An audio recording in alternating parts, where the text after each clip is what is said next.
Hola, estudiantes.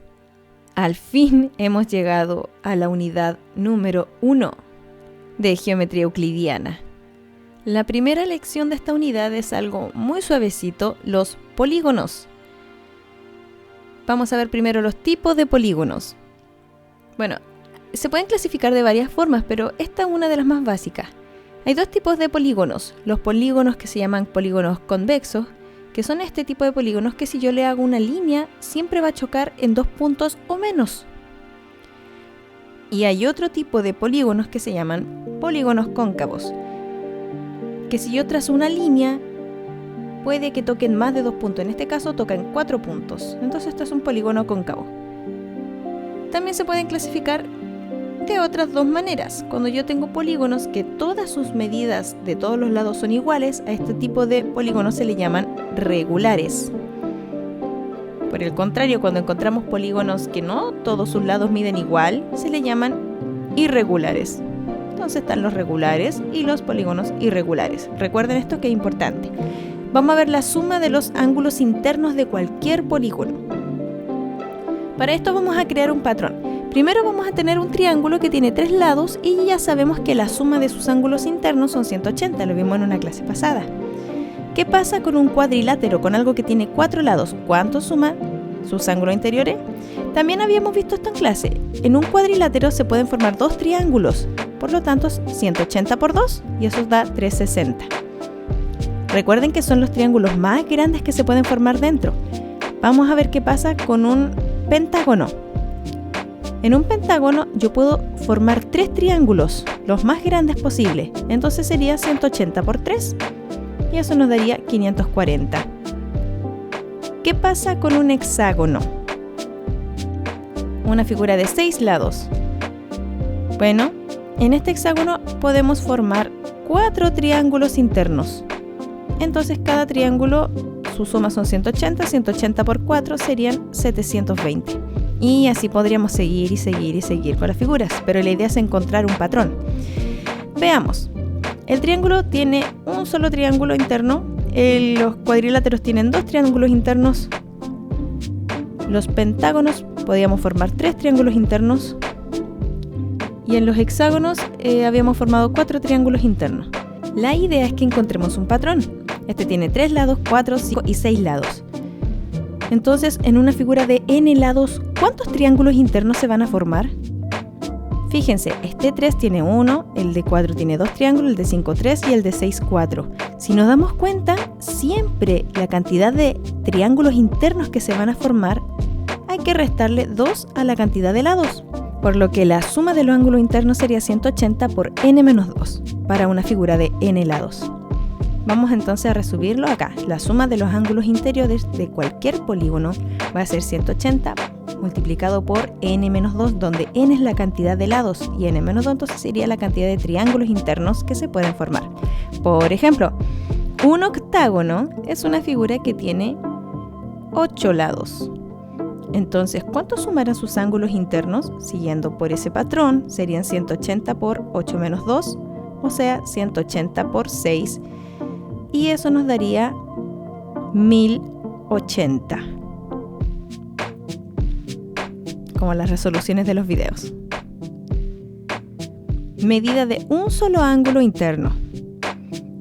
Esto solamente es posible cuando tenemos polígonos que son regulares. Traducción, que tengan todos los lados de la misma medida.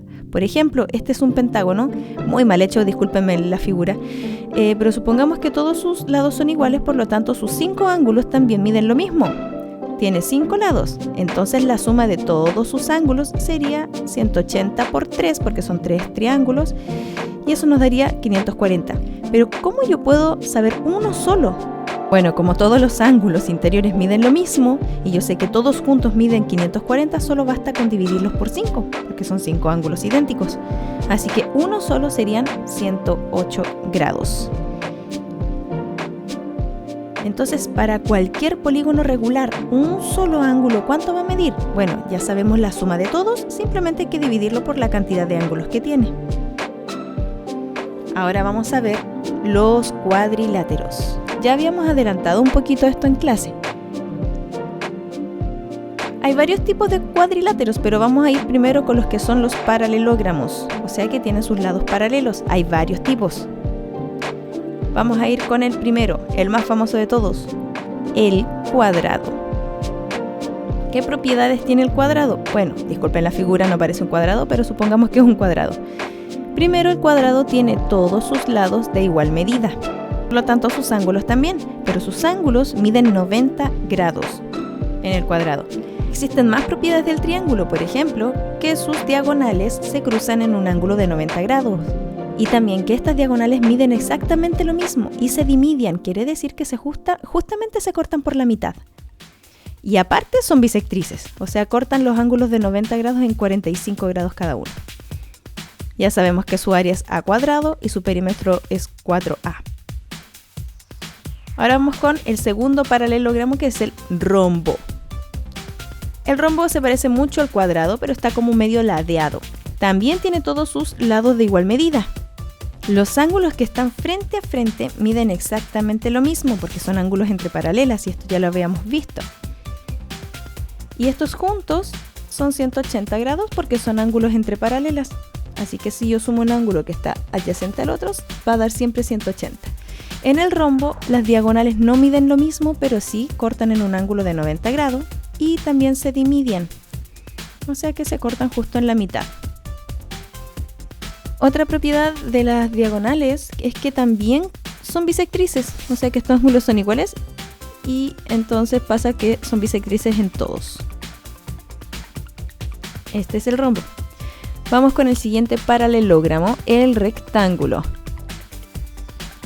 El rectángulo es bien especial porque sus lados que son opuestos son los que miden iguales. No todos sus lados son iguales, esto no es regular. Sus ángulos internos también son de 90 grados. Las diagonales del rectángulo no van a cortar en un ángulo de 90, pero sí son idénticas y además se dimedian. ¿Sí? Así que todas miden lo mismo. Su área es A por B y su perímetro 2A más 2B. El último paralelogramo que nos queda es el romboide. El romboide es muy parecido al rectángulo, pero está ladeado como el rombo. Y al igual que el rectángulo, sus lados opuestos miden lo mismo, no es regular. Pasa lo mismo que con el rombo, los ángulos que son opuestos son los que miden iguales. Por lo tanto, los que son adyacentes suman siempre 180 grados por ser ángulos entre paralelas. Las diagonales del romboide no son iguales. Y tampoco cortan en un ángulo de 90 grados, pero sí se dimedian, o sea, sí se parten en dos cuando se cruzan en el fondo. Pasamos a otra especie de cuadriláteros que son los trapecios. Recuerden que los trapecios tienen dos lados que son paralelos. Esta vendría siendo su altura y hay una cosa que se llama la mediana, que es como una tercera base en el fondo. Esto lo vamos a explicar más adelante. El primer trapecio es el trapecio recto. Esta especie de trapecio se llama así porque forma un ángulo recto. Esto parece un zapatito. La otra cosa es que estos dos ángulos, por ser ángulos entre paralelas, suman 180 grados. Es el trapecio recto. Ahora vamos a ver al trapecio isósceles. Este también lo vimos un poco en clase. Este trapecio se llama así porque tiene dos lados que miden exactamente lo mismo. Entonces estos ángulos son iguales, los ángulos basales son iguales. Y como los trapecios tienen dos bases, entonces tiene dos pares de ángulos iguales. Sus diagonales miden exactamente lo mismo. Y tiene un eje de simetría. Disculpen el dibujo, sé que es bastante malo. Vamos con el trapecio escaleno. Adivinen cómo es, ¿sí? Un trapecio totalmente deforme. Lo único que podemos decir de este trapecio es que los ángulos que son adyacentes vendrían sumando 180 grados por ser ángulos entre paralelas, pero nada más. Ahora vamos con los trapezoides, que son figuras de 4 lados. El primero es el trapezoide escaleno. Traducción Lady Soft. Este es totalmente deforme de 4 lados. De hecho, los trapezoides no tienen nada de paralelos. Lo único que podemos decir de él es que la suma de sus ángulos internos son 360 grados, nada más. Este es un trapezoide bien especial, se llama deltoide o trapezoide isósceles. El deltoide es muy parecido a un diamante o a una cometa. Tiene dos lados que son iguales, que son los más pequeños, y dos lados grandes que son iguales también. Lo bonito de este deltoide es que sus diagonales cortan en un ángulo de 90 grados y que la diagonal más grande es bisectriz. Luego vamos a ver más detalles de esta figura. Lo más importante de esto es que se forman algunos triángulos que son congruentes. Pero luego vamos a ver bien detallada esta figura. Eso sería todo. Ahora, ¿qué tienen que hacer? Hacer la guía sobre polígonos, enviar el desarrollo para yo poder evaluar cómo están yendo, si es que están entendiendo, y si tienen dudas con un ejercicio, no duden en preguntarme. Cuídense mucho, no salgan de casa y espero verlos muy pronto.